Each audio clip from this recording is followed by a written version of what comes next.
Приветствую, друзья! Программа «Просто вкусно», канал Кути-24. С вами Петр Цыпандин. Мы находимся в ресторане Lazy King. Со мной, как обычно, Семен Тарбахов. Семен, приветствую. Здравствуйте. И к нам сегодня в гости пришла Надежда Перцева, тренер, клинический нутрициолог. Здравствуйте! Спасибо, что согласились прийти к нам на передачу, познакомиться с Семеном. И учитывая то, что нашу передачу называем «Кулинарный концепт», кулинарное ток-шоу, чем вы к нам сегодня пожаловали, что будете готовить?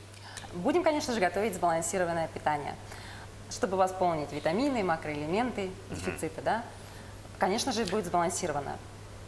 Сразу провокативный вопрос. Учитывая то, что вы все-таки нутрициолог, клинический нутрициолог, это не является профессиональной деформацией как таковой, что вы обязательно особое внимание уделяете питанию? То есть вы сказали про правильное питание, сбалансированное и все прочее. Как? Нет, конечно же, знаете, сейчас проблема нашего поколения в том, что мы едим на бегу. У нас фастфуд, да, а моя задача торопимся все время. Да, конечно же, да. То есть здесь наша задача рассказать, насколько важно сбалансированно питаться, чтобы мы получали из пищи максимальное количество витаминов, да, и макроэлементов. И также мы будем рассказывать, насколько важно правильно пережевывать пищу, не торопиться, готовить ее, какие масла использовать и так далее. Да? Как мариновать, кстати, мясо, да, это тоже очень важно, потому что маринование влияет на усвоение продукта. Да, часто очень говорят, что мы есть то, что мы кушаем.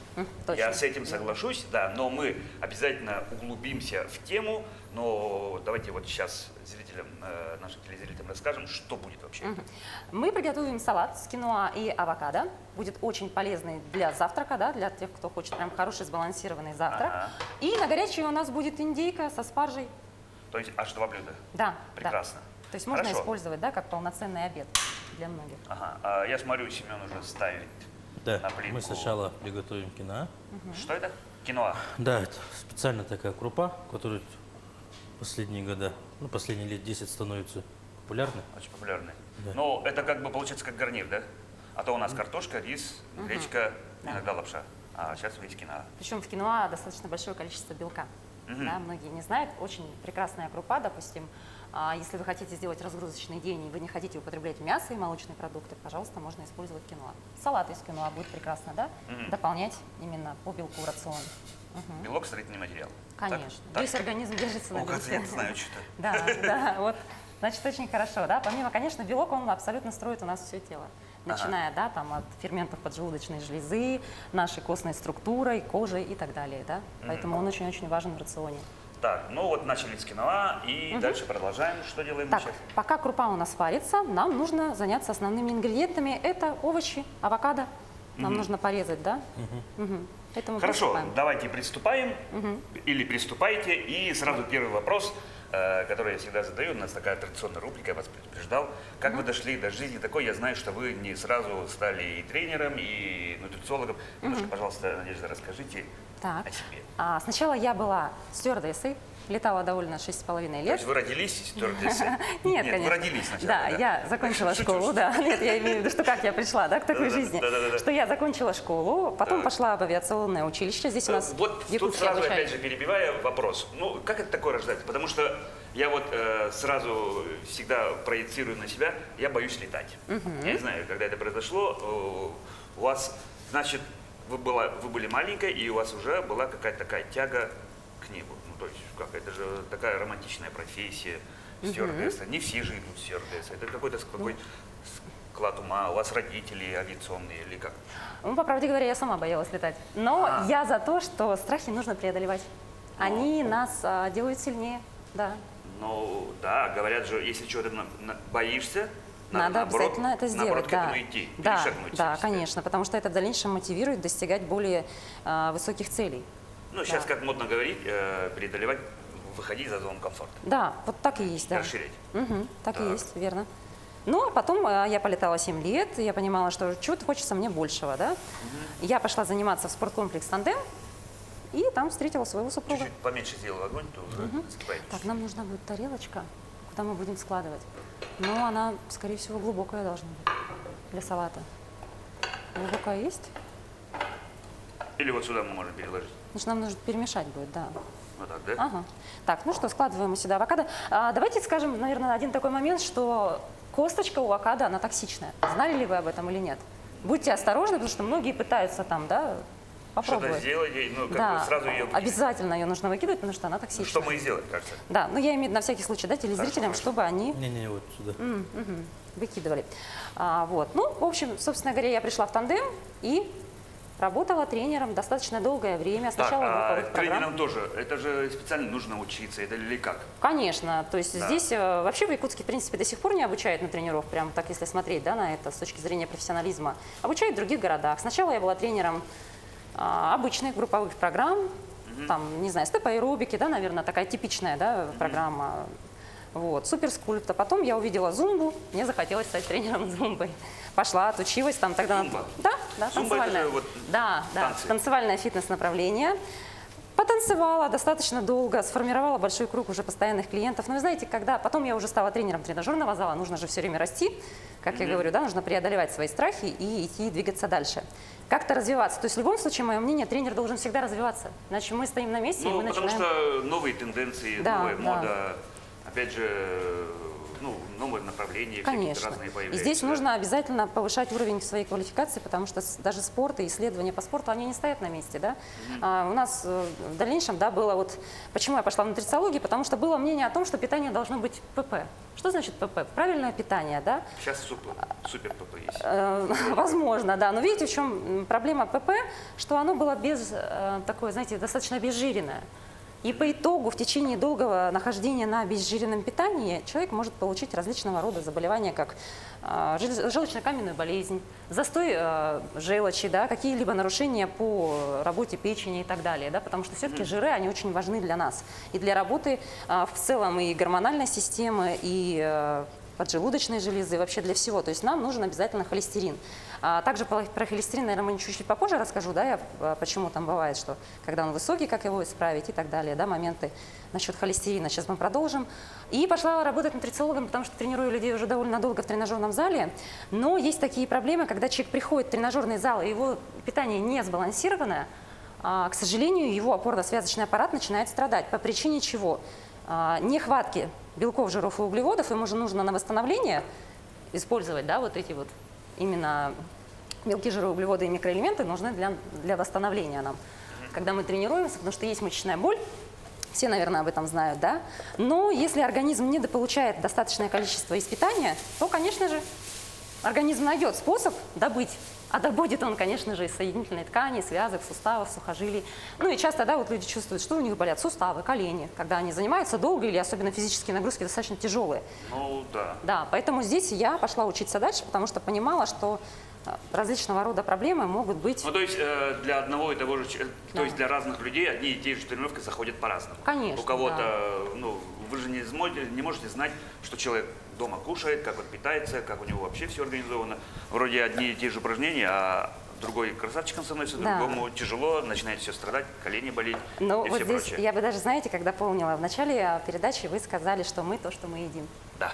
Но нутрициологи говорят, мы то, что мы усваиваем.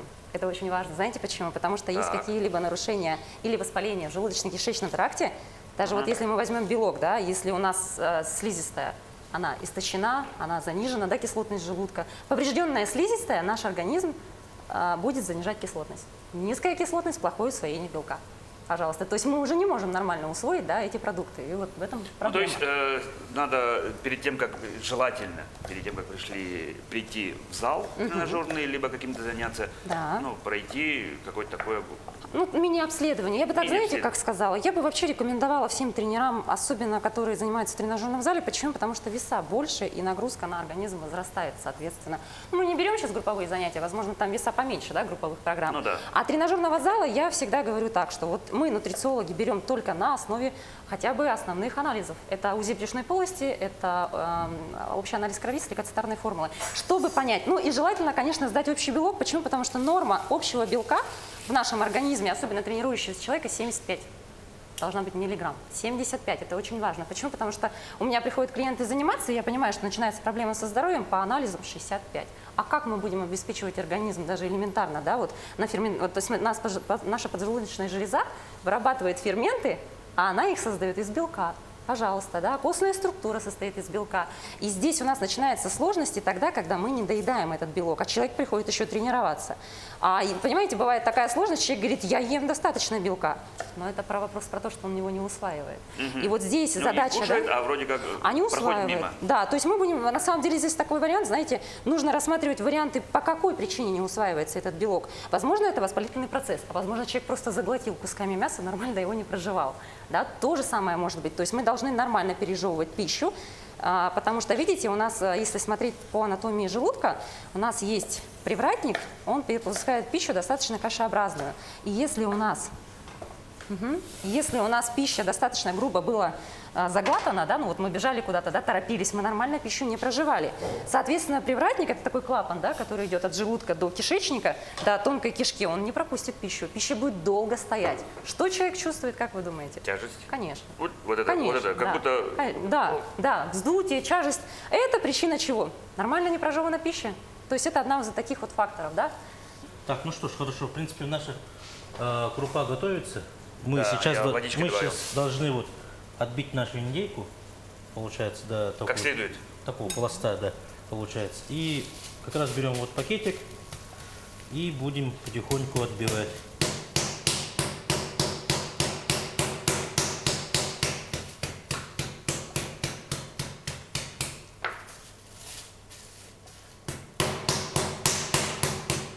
Так, ну что, я лучше отойду это на кухню. Да, и как сделай. следует, где пошумишь. Да. Там. И Нужно вернешься. тут приложить усилия, так что я тут сильно шуметь не буду. Отойду Да, а буквально. мы А вы продолжаем. продолжайте. Хорошо, мы тебя ждем. Точнее, подождем, но продолжим. Так вот, немножко я забежала просто вперед про усвоение белка, да, этот момент. Ну вот смотрите, то есть я получаю по факту, человек приходит, да, он пока не чувствует каких-либо проблем со здоровьем, он начинает заниматься месяц-два, а у человека, допустим, задача укрепить что? Спина болит. Ну, частая, да, проблема – это именно спина болит. Вот. Мы начинаем заниматься, все, ему не хватает. Если ты с питанием не работаешь у человека, да, то у него в любом случае откуда-то будет синтезироваться этот белок, печень будет, опять же, брать его, как я и говорила, да, из костной структуры, из сухожилий, связок. Все, человек что? Вынужден идти к врачу, сдавать какие-то анализы. И долгое время я так работала, и я понимаю, что мне хочется чего-то большего, быть большим специалистом, чтобы человеку не было нужды, наверное, обращаться к врачу. Да, Так скажем так, комплексный подход. Да. Комплексная такая оздоровительная, да, полностью часть по отношению к человеку. Ну вот смотрите, и различие обычного нутрициолога от клинического нутрициолога, нутрициолог первентивный он называется, да, то есть от слова первентивный, это есть такое, интегративный, первентивный, клинический, на самом деле они подразделяются, да, это как, знаете, формы магния, они могут быть разные, да, поэтому здесь первентивный нутрициолог, от слова первентивный, начальный, то есть он начинает с того, что разбирает базовые анализы, корректирует питание и назначает безопасные нутрицептики, то есть нутрициологи не могут назначать аптечные препараты. Нутрицептики, это очень важно, да, потому что мы же не врачи, мы именно специалисты интегративной, да, практики, нутропатии скорее, да, вот так. Но здесь как бы это не говорит о том, что влияние данных препаратов, оно снижено, нет. Опять-таки нутрицептики, они помогают, наоборот, да, восполнить и дефициты микро-макроэлементов. И магний – это один из нутрицептиков, да, то есть различные варианты можно рассматривать. Ну, это такая достаточно обширная тема. Ну и вот как я пришла с авиации до того, что я стала тренером, именно по причине того, чтобы помогать больше людям, быть здоровыми. И момент того, что я все-таки считаю, что каждый человек должен понимать важность сбалансированного питания. Потому что потом это входит в семью и укореняется. Да, и это становится... Ну, то есть это становится привычкой, да, и это становится для человека нормой, да, которая, казалось бы, что совсем недавно, не кушаем, мы кушаем, ну, а что, я Конечно, ем. Многие да. же так говорят. Да, Ну, то есть, да. Не, ну, с другой стороны, согласимся с тем утверждением, что последние лет 10-20, мы не говорим про 90-е, начало 2000-х, когда, скажем так, еды не было вообще. В дефиците Да, не было, то есть да, то, что да. было, то и ели. А сейчас выбор до раздолья. Очень Слава Да. Богу, раздолье, да. Мы в целом ни разу не голодаем, да. А Да. раньше мы же по талонам и все прочее. Да, Ну, то есть да, то, что да. давали, то и ели. Конечно. А сейчас есть выбор, да. И начали заботиться о здоровье своем, начали ходить в тренажерные залы и все прочее. В основном, да, мы вот давайте начнем издалека. С какими-то проблемами приходят в первую очередь в спортивный зал? Ну, как правило, снизить вес. Да, Так? конечно, одна В из самых основном, скорее частых, всего. да, запросов. да. Частый запрос снизить вес, ну и пляжному сезону. Конечно, Так же? подготовиться, да. Да, ну, Но, привести да, себе но- форму, чтобы фотки сделать, Да. чтобы было четко. Но, к сожалению, вы знаете, многие люди не задумываются о том, что нужно поправить, да, полностью. Или, знаете, вот как типичная часть, я хочу похудеть в животе и там округлить ягодичные мышцы, да. Пук Да, и то есть, пук. и все, я, Убрать живот? я тренирую только это. Но, к сожалению, мы же понимаем, что у нас есть абсолютно, да, вот от позвоночника до икроножных у нас есть мышцы, которые должны Да, быть ну, то есть развиты структура. пропорционально, конечно. Да, да. То есть элементарно даже вот многие люди, не тренируя икроножные мышцы, начинают замечать, что они стаптывают обувь, пожалуйста, это недостаточно развитые мышцы голени, да, тоже нужно тренировать, а кто стопу будет удерживать? То есть у нас за каждый сустав отвечает, естественно, какая-то группа мышц. То же самое, многие люди не тренируют мышцы спины, хотят, наверное, натренировать ягодичные. Хорошо, а как поддерживать, да, собственно То есть говоря, всё вкупе естественно, это всё делается? это, да, да. Или же не тренирует мышцы пресса и тренирует Это мышцы же спины. нельзя как шприц-укол сделать. и Да, такой да, да. Ну, то есть все хотят быстрее таблеточки, да, ну, так Да-да-да. скажем. Но в основном, да, конечно, да, хотят, да. Ну, вообще я скажу так, что часто бывает, многие садятся на марафон и чуть-чуть попитаются, скидывают вес. У Ага. всего есть своя обратная Ну, сторона, к сожалению, это... Да-да-да, эти Да. чудодейственные якобы Да, программы, да. типа придите ко мне, Да. через месяц сбросите 7 килограмм и фотки до, Да, после. да. К сожалению, вот в случае такого экстренного стресса организм скидывает. Но Да, он потом а наберет, потом, как конечно. правило, сделать фотки и потом да, обжирается. Да, но потом, помните, наш организм, он достаточно умный, он все равно в зоне экстренного запасания будет Свое запасать. все равно, Конечно, всё свое равно возьмет. да. Конечно, То есть да. какой совет вы дали человеку, который, ну скажем так, задумался и все-таки своими ногами пришел в спортзал? Что он нужно делать в первую очередь? Ну, в первую очередь, знаете, вот раньше я просто тренировала, сейчас я бы первонаперво попросила бы все-таки человека сдать хотя бы элементарные анализы, чтобы я была... Знаете, даже как хорошо, когда ты человеку показываешь, что начало работы, да, вот когда мы начали, там, месяц мы работаем, человек сдает анализы. Нам и, нужно добавить или это все? Может быть, немножечко добавим, Да, да, потому потому что что я- варится она у нас 20 минут, А, ну, значит, да, поэтому чуть-чуть пусть она тогда, да, она достаточно смотрю, такая. как кипят вот это. Так. И на чем мы остановились? То есть я все-таки зато, да, А базовые анализы? да. Почему? Потому что мы должны, во-первых, знаете, как очень удобно определить по общему анализу крови, а достаточно ли пьет человек, а не врет ли он. Гематокрит, он должен быть свыше 42. То есть я могу Ну, даже на слово не верить, да, элементарно, нет ли посмотреть. проблем с Да, сердцем? да, А вдруг да, сердечный да. приступ, не дай бог, там... Конечно. Но здесь уже, чтобы по поводу сердца, нам нужно сдавать именно инсулин, посмотреть, глюкозу в каком состоянии, и ферменты печени, да, коэффициент атерогенности вычислить. Тут более такая масштабная работа, Да, но да. на самом деле, да, вы знаете, задача нутрициологов не довести до какого-либо вот заболевания, да, потому что многие говорят, ну, зачем нутрициолог, есть врач. Я тоже раньше так думала, да, уже закончила, уже практикую, я понимаю, нет, а к врачам уже обращаются тогда, когда какие-то проблемы. Когда уже высокий холестерин, когда диабет, когда анемия. Анемия настолько, что уже нужно датировать ее капельницами. Да? То есть вовремя обратившись, можно полностью решить вот эти проблемы. Если, допустим, просто у вас взвеси или слажи, да, в желчном пузыре, не нужно доводить до камней, потому что камни приведут к удалению желчного пузыря. Удаленный желчный пузырь, если желчь у нас не вырабатывается, соответственно, D3 не усваивается. А не усваивается D3, у нас будет что? Ну, нехватка солнца, мы сами понимаем прекрасно, как это на иммунитете сказывается, да, то есть это очень сильно все взаимосвязано. Поэтому здесь, да, может быть, слышали, что нутрициологи полностью, да, 90% на питании. Потому что действительно питание очень важно, и с точки зрения именно рассматривая каждый орган нашего тела, что он работает именно на каких-то витаминах, макроэлементов, нутриентов, белков, жиров и углеводов, да, мы можем сделать вывод, что нам нужно сбалансированное питание. А, ну, как бы, да, на бегу, когда мы едим, знаете, какой важный момент? Когда мы с вами, очень важна эстетика питания. Почему?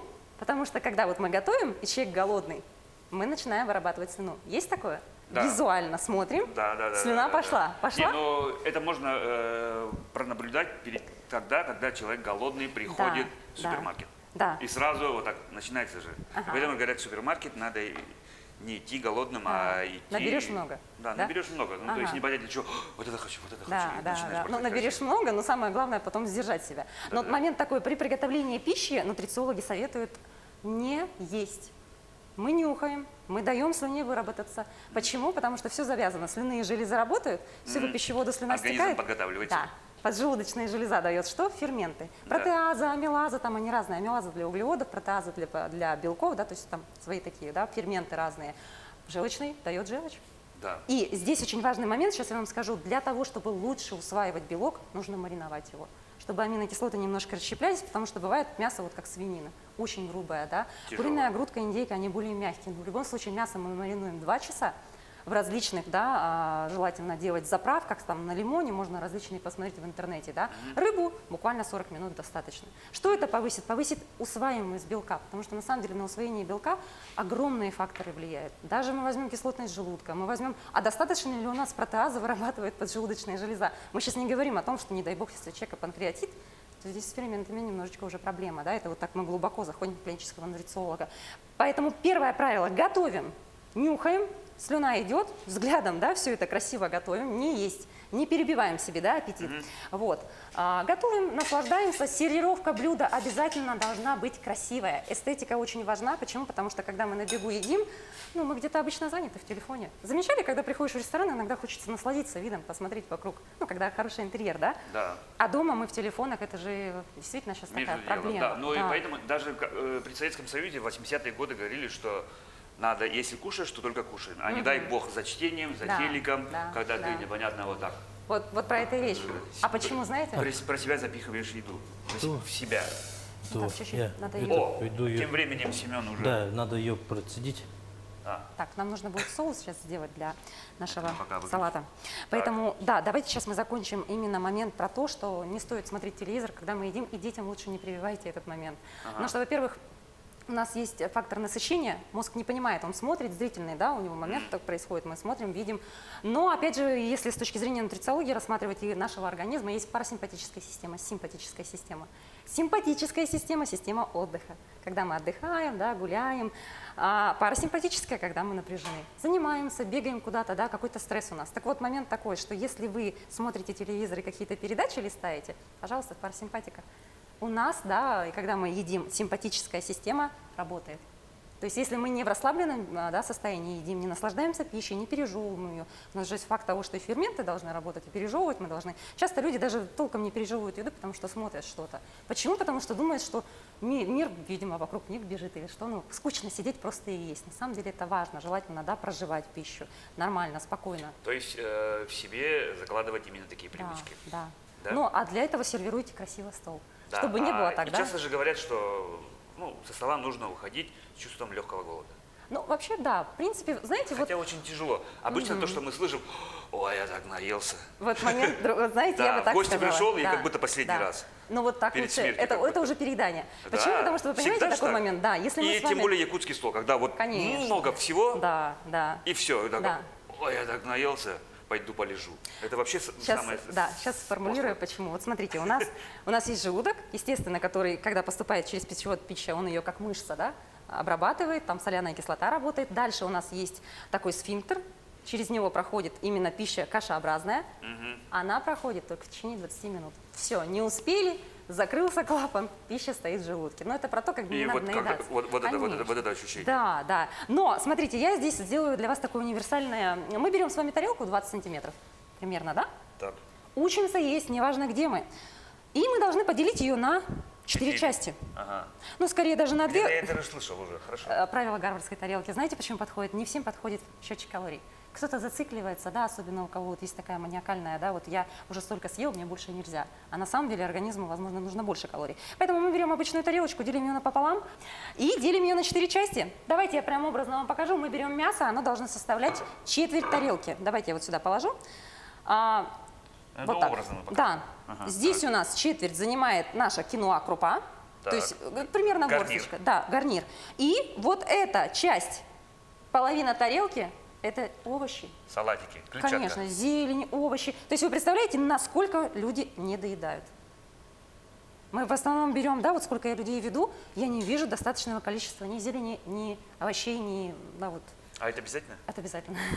А нельзя, Да. чтобы вот так полностью мясо? А, Типа раздельное питание, мы в нет. Якутии всю дорогу так Вот. питались, и ни разу плохо К не было. сожалению, обязательно. Знаете почему? Потому что элементарно даже для лучшего переваривания нам нужна клетчатка. Многие, да, вот страдают тем, что повышенный холестерин. Почему? Потому что клетчатка на себя захватывает, медленнее усваивается. У нас всплеск инсулина меньше идет, и лучше усваивается пища. Ну, даже это совсем я так, если грубо скажу, что если вы едите тортик, поешьте немножко зелени, да? Усваиваемость, ну, вот это грубо, конечно, звучит, да, но то есть зелень тормозит у нас всплеск глюкозы.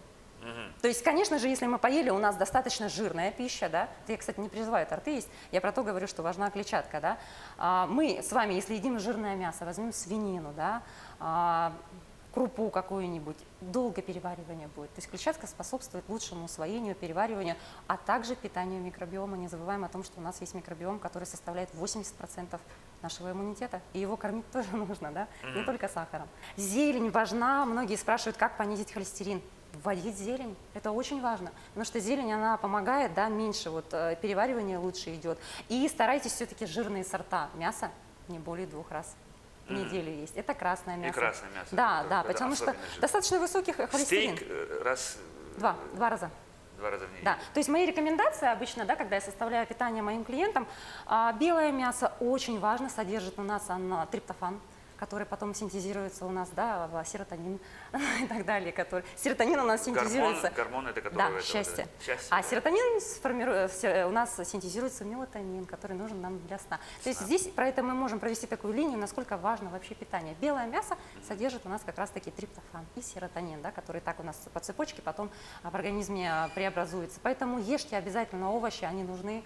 Ну, опять же, да, для пищеварения, для микробиома. Мы можем растить наш микробиом, особенно если вы пьете пробиотики. Помните, вы выпили пробиотики, но микрофлору-то нужно, чтобы она у нас разрасталась не за счет сахара, да, а за счет полезного именно зелени. Холодный рис можно использовать, да. Бананы любит у нас микробиом, потому что многие говорят, вот я пропил пребиотики, а эффекта я не почувствовала.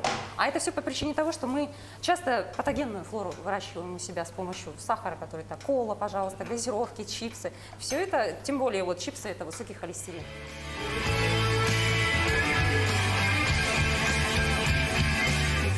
Сейчас. Так вот. То есть мы сейчас посмотрим, какое. Я достаточно мало добавляю масла, да, все равно в рационе. Мы смотрим, чтобы примерно у нас был 1 грамм жира на 1 килограмм веса. То есть сильно не перебарщивайте с маслом. Да? Всегда мы же знаем, что у нас есть антипригарное покрытие, которое не такое уж и полезное, кстати. Да? Достаточно большое количество алюминия поступает. Огонь поменьше надо сделать. Ну, поэтому по маслу здесь желательно, конечно, использовать, ну, по возможности меньше антипригарное покрытие. К сожалению, алюминий, да, вот у нас содержится везде. Так, сейчас нам надо обжарить индейку и сделать соус для салата.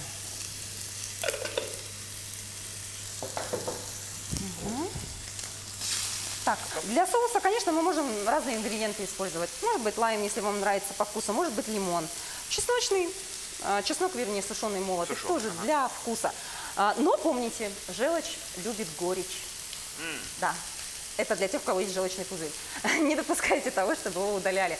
Обязательно, да, пейте воду. Желчь состоит из 80% из воды. Часто многие люди говорят, вот я не пью воду, и мне хорошо. Да нет, организм привык. Наш организм очень такой, да, достаточно сильный, он всегда адаптируется. Опять же мнение, каждый человек должен выпивать в день, не считая кофе, чаев, супов, 3 литра воды. Но вообще здесь есть такая 30 грамм на 1 килограмм веса. Учитываем мы факт того, что если человек занимается... Я 70 килограмм, 200. Да? Вы Примерно. перчите, Да, перчим, солим. Примерно, да, 30 миллилитров на 1 килограмм веса. Опять же, День. все это, да. Сутки. Да, опять же, мы все это смотрим. Если человек занимается спортом, он теряет достаточное количество воды, конечно, нужно восполнять. Все это достаточно индивидуально, но не менее 30 грамм на 1 килограмм веса. Добираете. Наверное. Но здесь помните, да, что кофеиносодержащие напитки – диуретики. Соответственно, выводят из нас Да. Нет, ну я воду. вот не считаю. Многие кофе, чувствуют, например, да, вот это? кофе, Да. я его частенько пью, Да. чай пью, ну, плюс еще вот надо. Достаточно кофеиносодержащие напитки. Так, Здесь, давайте сделаем соус. И здесь, знаете, что я хочу вам еще рассказать? Кофеин мы собираем, ну, то есть это может быть и зеленый чай, да, кофеин там не только же в кофе Чеснок, лук содержится. передай, пожалуйста. Так, Лук. А вот это? чуть-чуть лайма выдавим. По вкусу потом, да, уже можно подбирать. Оливковое масло тоже буквально чайную ложку. Так вот, о кофеине. Кофеин у нас содержится и в зеленом чае, и в черном чае.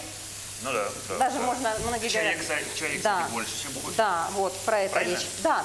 И единственный момент, знаете, во всех напитках с кофеином содержатся танины. Ну. Танины у нас ухудшают всасывание железа, магния. Поэтому многие, да, может, слышали, рекомендуют не принимать никакие БАДы в сочетании с кофе. Лучше не запивать, лучше водой. Да. Причем достаточно большое количество кофеина приводит к отекам.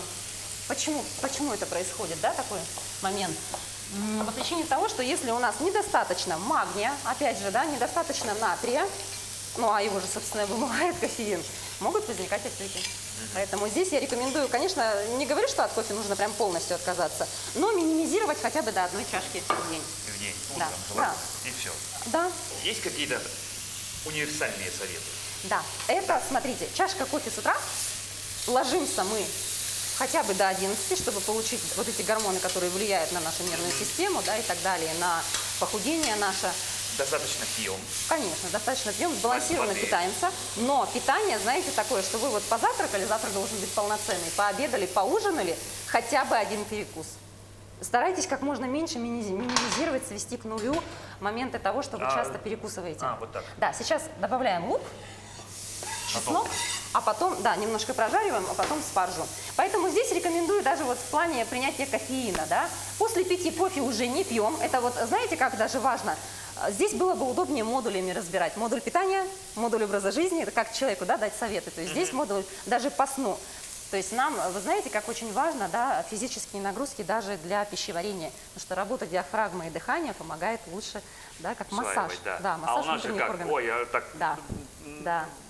как сильно. уже поел, пойду полежу. Да, сильно Мне кажется, переели. ни разу. Да, но на самом деле рекомендую, знаете как, особенно если вы плохо спите, не тренируйтесь за 4 часа до сна силовыми тренировками. Это про то, когда люди работают допоздна и, к сожалению, приходят в тренажерный зал и очень сильно тренируются. Здесь пронаблюдайте за собой. Если вы чувствуете, что плохо засыпаете, да, первое, что мы делаем? Убираем кофе. Выпиваем магний в 5 часов, выпиваем магний перед сном. Различные, да, можно подбирать формы магния.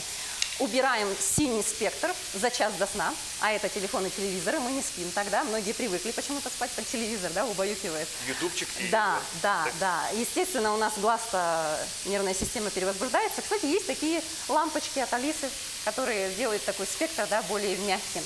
Вот. И что? Спим, смотрим. Если мы часто пробуждаемся, можно немножечко дозировку магния повышать, но это все постепенно делается, да. И вот поутру вы должны просыпаться бодрыми. Но бодрый сон у нас должен и очень важен, чтобы вы часто не просыпались. У нас же есть поверхностная фаза, глубокая фаза сна. Вот это потихоньку мы тоже добиваемся этого с клиентами. То есть работа должна быть достаточно такая плановая, да, чтобы что? Ужин за 3 часа до сна, я еще не сказала, да, то есть вот эти все моменты мы структурно прописываем нутрициологи и вводим в жизнь клиента. Опять же, мы не вводим все это массово, да, мы даем какие-то рекомендации по питанию, то есть мы убираем, допустим, человек привык очень часто, позавтракал кашей, мы же не разбирали завтрак, да, каша достаточно углеводная, быстро всасывается, голод, чувствуете? Быстро и глубоко. Через час уже что хочется? Кушать. Да. А человек что делает? Сахар, чай с шоколадкой. Возможно, ну, Да. я так думаю, что это типичное питание, да, Поздний завтрак, раз и печеньки. да, да. Что приводит, собственно говоря, к набору веса. Поэтому я рекомендую, да, и все нутрициологи рекомендуют делать завтрак белково-жировой. А какой это? Пожалуйста, который мы сделали, киноа с авокадо, да. То есть здесь мы посмотрим сейчас, есть у нас углеводы. Сейчас мы будем, кстати, его заправлять, собирать. Наверное, мы его соберем. Ну, вообще считается же, что, ну, и такая присказка есть. Завтрак съешь сам, обед Да. поделись с другом, ужин Да. отдай врагу. Да. Но, к сожалению, чаще всего бывает, что на завтрак у нас чашка кофе и пошел. Да, потому что времени С нет, да? возрастом я, допустим, про себя опять же говорю, все тяжелее, ну, как бы утром не хочется кушать, да, Да, но да. надо уже себе как будто заставлять. Ага. Вопрос такой, если утром не хочется кушать, нужно проследить момент, а за сколько вы поели и какого формата была пища. Знаете, такой момент, что наша печень, кто-то говорит, печень надо чистить. Печень чистится во время сна, если она не загружена пищей. Это очень важно. Поэтому не нагружайте печень сильно жирной едой, а обязательно Перед ужин сном, легкий. Легкий, да. Очень Салатик, легкий. все. Конечно, но здесь не забываем про белки. Помните, что в течение дня мы сказали про жиры, это 1 грамм на килограмм веса. Примерно, да, допустим, если я вешу 60 килограмм, мне нужно 60 грамм белка, вернее, жиров, да? Жиров, ну. Что касается белков, для не занимающегося человека это 1 грамм белка на 1 килограмм веса, для тренирующегося 1,5-2. Всего-то. Ну, по идее, вот, допустим, я потребляю 60 жиров, 120 углеводов у меня и 100 белка. Вот, то есть И такой всё. момент. Да, да. И у меня рацион всегда такой, что завтрак у меня обязательно белково-жировой. Это яичница, это большое количество зелени, овощей. Яичница – это жиры, да. И углеводы могут быть какой-нибудь, знаете, тост, можно сделать, да. Ну, то, что можно крупу сварить, если время есть, а если время не позволяет, быстренько яичницу сделали. То же самое, спаржу пожарили. Овощи могут быть как сырые, так и приготовленные. Это, кстати, зависит от кишечника. Не каждый желудок в состоянии воспринимать сырые овощи. Особенно на ужин, да, уже хочется чего-то теплого, как говорится, успокоиться, да, успокоить желудок и пойти спать. Вот тоже такое часто бывает. То есть мы с утра, если готовы сырые овощи есть, мы их едим. Если нет, то вот так пассируем, да. Вот. Еще один момент. Важно нам попить с утра теплой воды. Мы спали. Обезвоживание происходит в любом случае. Подготовить организм. Да. За полчаса до еды Не стакан сок, воды. не чай, да. Просто воды. Желательно даже 2 стакана. Даже. Да. И говорят, тепленькой. лимон надо выжать туда. Да. Теплой воды. Знаете почему? Потому что- Отщелачивать. Да. Отщелачивает. И еще момент, желчь любит теплое, она не любит холодное. Вот сейчас я быстренько вернусь, я не договорила насчет колы. Кола и чипсы, то есть мы рассматриваем чипсы, жир, кола, сахар. Холодная, правильно? Правильно. На жирную... со да, льдом еще. Да, вот еще тем более со льдом. На жирную пищу поджелудочная не дает ферменты, желчь не вырабатывается. И мы можем есть, а насыщения мы не чувствуем. Замечали, может, иногда, как много вы можете съесть, а вы не наедаетесь. То есть причина от того, что у нас поджелудочная не выдает ферменты, желчный спазмирован. По этой причине, да, нам желательно теплую воду пить с утра, подготавливать желчный пузырь, поджелудочную железу, чтобы у нас усваивались хорошо именно та пища, которую мы едим.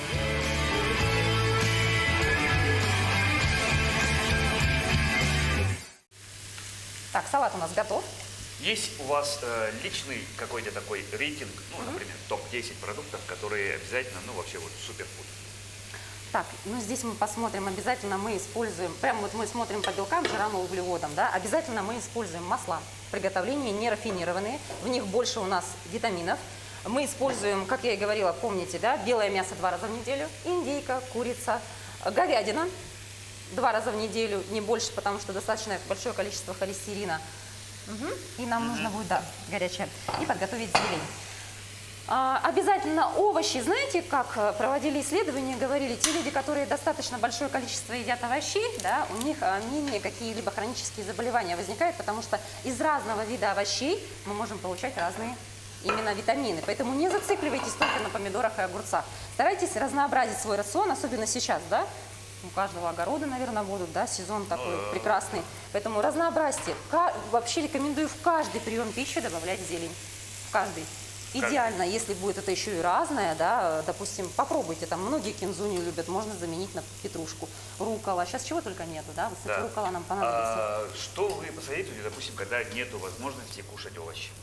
Я вот сейчас, Сырьем. ну, про себя опять же говорю, ездил я на месяц на охоту, и поэтому такой черный, да? Да.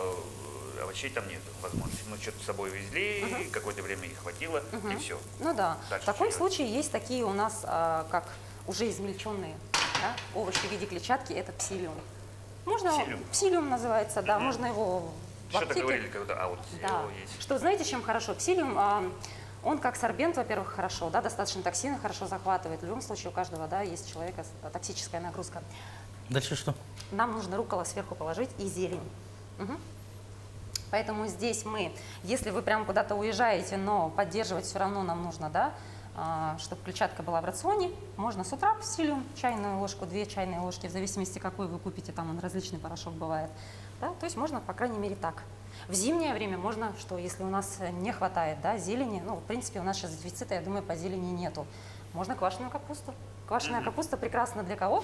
Для кишечника, микробиома, да? Ну, да. Поэтому, да, здесь старайтесь вводить обязательно зелень в свой рацион. Для многих, кстати, такой момент, что непривычно. Все мы вводим как? Постепенно. Не нужно так, что вы не ели и начали тазиками есть эту зелень. Ну, все должно быть, как говорится, в меру.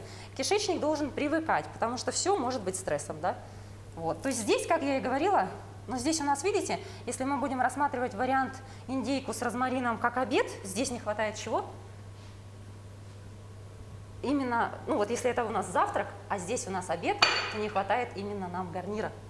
Рис, как гречка, будто. да. Ну, то есть вот как я вам и говорила, да, вы пришли, допустим, даже куда-то в гости, и большой стол. Соберите тарелку по правилу гарвардской тарелки, можно ее в интернете вот посмотреть. Да, то есть разделите ее на 4 части, но мы не сказали про масла. Масла у нас совсем немножко. Да, там, да, чуть-чуть, совсем Хорошо, немножко. и еще такой момент. Бытует мнение, ну, то есть, читая в языцах, якут траву не ест. Так. как вот жителям Крайнего Севера, ну вот мы всю дорогу вроде как бы такое мнение существовало, как все-таки Да. имеется ли различие, допустим, для людей, которые мы живем здесь, где-то в средней полосе и все прочее? Да. Даже вот смотрите, по рациону, те, кто живет в России, да, и дальше к северу, дефицит йода. Но Нам нужно восполнять его обязательно. То есть, знаете, от каждого региона мы можем подчеркнуть то, что кто-то имеет какие-либо дефициты питания. То есть здесь вот даже, да, кто живет на севере, я бы рекомендовала омегу-3 в виде рыбы. 2-3 раза в неделю. Можно на ужин ее использовать, можно на обед. Напоминаю, что ее нужно мариновать. Да? Рыбу лучше мариновать в различных маринадах 40 минут для того, чтобы позволить аминокислотам расщепиться, усвоение было лучше.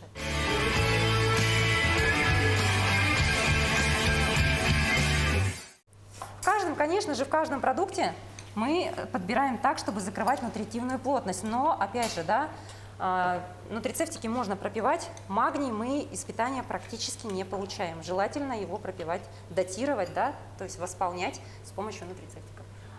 Суточная дозировка от 400 мг. Все зависит от того, что если вы достаточно много занимаетесь, соответственно, с потом мы теряем калий, натрий, магний. А восполняем чем? Простой водой. Поэтому нужно все-таки изотоники, прекрасная вещь, да. Можно, ну, главное, без сахара покупать, да, опять же, чтобы у нас не было. Потому что сахар у нас поступает везде. Так, Надежда, еще раз вам большое спасибо. Да. И у нас такая традиция. В заключение передачи, пожалуйста, на эту камеру. Да. Пожелания для наших телезрителей. Дорогие мои, я призываю вас к тому, чтобы вы питались сбалансированно, старались минимизировать различные перекусы, не ели на бегу, старайтесь сервировать стол красиво, да, наслаждаться пищей, прожевывать ее, не смотреть в телефон, заниматься обязательно спортом. Спорт очень важен. И по жизни не переживать, потому что сейчас очень высокий уровень стресса. Наслаждайтесь жизнью, находите время на отдых, это очень важно. Да. А я еще раз скажу, что у нас сегодня была в гостях тренер, клинический нутрициолог Надежда Перцева. Надежда, еще раз большое спасибо. Да, Семен большое спасибо. Тарбахов, Спасибо вам. Федор Спандин. Друзья, мы на этом с вами прощаемся. Будьте здоровы и кушайте, как мы всегда. Просто Да. вкусно. Да, просто и вкусно. Или просто вкусно.